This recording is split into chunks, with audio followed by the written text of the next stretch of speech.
네, 안녕하세요. 오늘은 생명과학 2의 가장 첫 번째 단원인 세포의 특성에 대해 설명해 드리도록 하겠습니다. 네, 우선 가장 먼저 설명해 드릴 거는 세포의 발견과 세포설이 정립되기까지의 역사입니다.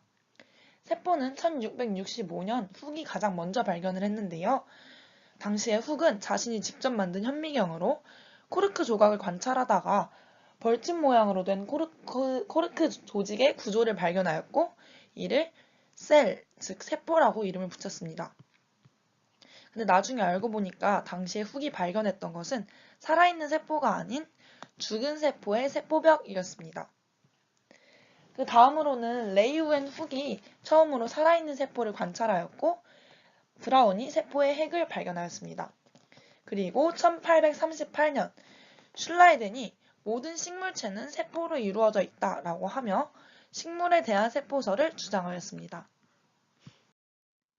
그리고 바로 1년 뒤인 1839년에 슈반이 식물뿐만 아니라 동물도 세포로 이루어져 있으며 세포설은 모든 생명체에 해당한다라고 주장하며 기존의 세포설을 조금 보완했고요. 마지막으로 1855년 피루오가 모든 세포는 세포로부터 나온다, 즉 세포는 분열을 한다라는 개념을 추가하면서 현대의 세포설을 정립하였습니다. 현대의 세포설은 모든 생명체는 세포로 이루어져 있다. 세포는 생명체를 구성하는 구조적이며 생명활동이 일어나는 기능적 단위이다. 모든 세포는 기존의 세포로부터 만들어진다. 라는 다음과 같은 세 가지 개념을 포함하고 있습니다. 다들 아시는 것과 같이 세포의 크기는 매우 작아서 맨눈으로는 관찰을 할 수가 없어요. 그래서 세포의 연구는 현미경이 만들어진 이후부터 시작이 되었습니다. 지금 보시는 광학현미경은 과학자들이 가장 처음 사용한 현미경으로 지금 우리 학교에서도 볼 수 있습니다. 이 광학현미경은 유리로 만들어진 대물렌즈와 저반렌즈를 사용하는데요. 우선 이 대물렌즈에서 가시광선을 굴절시켜서 상을 확대시키고 이 확대된 상을 저반렌즈에서 다시 한번 확대함으로써 사용을 합니다. 이 광학현미경의 성능은 배율과 해상력에 의해서 결정이 되는데요. 배율은 우리가 보이는 상의 크기와 실제 물체의 크기의 비율을 나타낸 것으로 물체를 얼만큼 크게 확대할 수 있는지를 나타낸 말이고요. 해상력은 물체가 얼마나 선명하게 보이는지를 뜻하는 말입니다.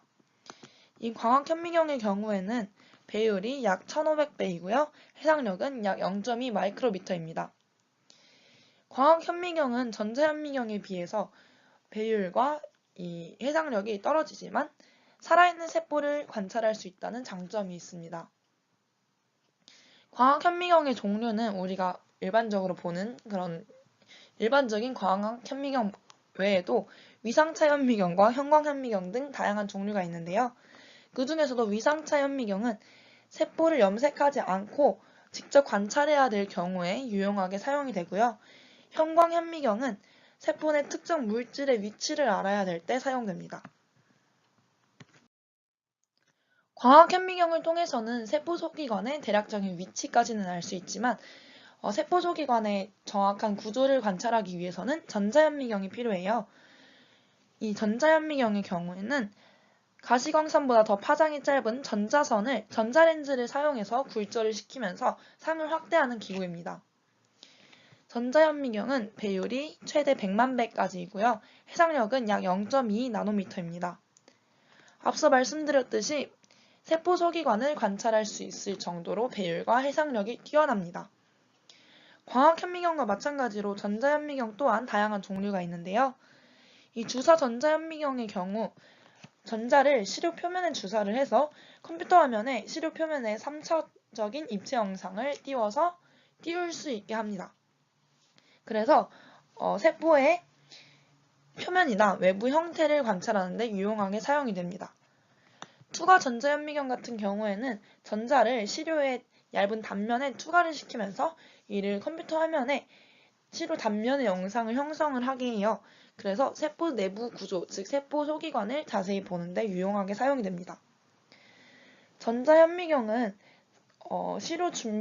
전자현미경을 관찰할 때 시료를 준비하는 과정에서 세포가 죽기 때문에 살아있는 세포를 관찰할 수 없다는 단점이 있고요. 상이 흑백으로 나와서 색깔을 구분할 수 없다는 것 또한 단점입니다. 현미경을 통해서 세포소기관의 구조까지는 파악을 할 수 있지만 세포소기관 각각의 기능까지는 알기는 어렵잖아요. 그래서 이 세포소기관의 기능을 알아보기 위해서는 이 세포소기관을 종류별로 분리를 해서 그 성분을 분석하고 기능에 대한 실험을 해야 돼요. 이때 세포소기관을 분리하기 위해서 사용되는 방법이 바로 세포분해법입니다.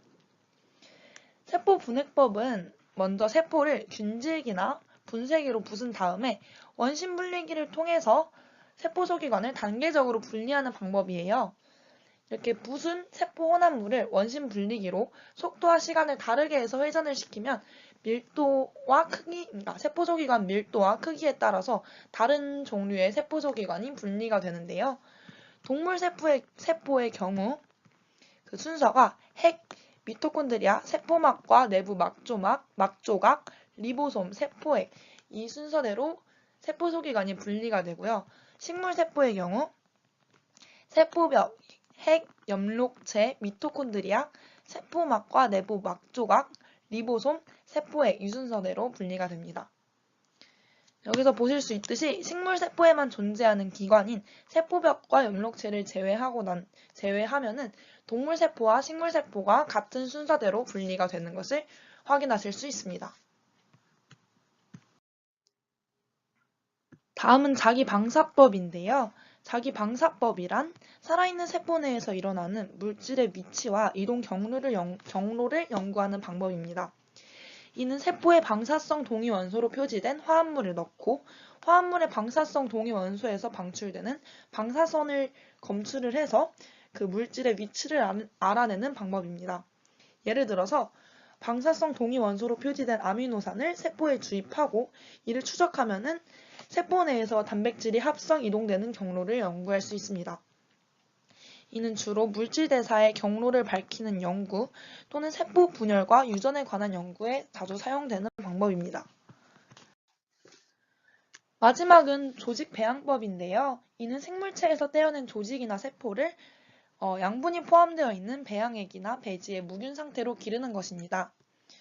이를 통해서는 세포 분열 및 세포 분화의 과정을 알아볼 수 있고요. 세포를 살아있는 상태로 오래 보존을 하면서 세포의 성분이나 기능 연구를 할 수 있어요. 또한 배양 환경을 조절하면서 특정 환경이 세포 생장과 분화에 미치는 영향을 알아볼 수 있고 하나의 세포로부터 유전적으로 동일한 세포를 대량으로 생산을 할 수 있습니다. 그래서 희귀식물을 복원하거나 생물의약품을 대량으로 생산하는 데 이용이 됩니다. 이렇게 생명과학 2의 첫 번째 단원인 세포의 특성 단원에 대한 설명을 마무리하도록 하겠습니다. 감사합니다.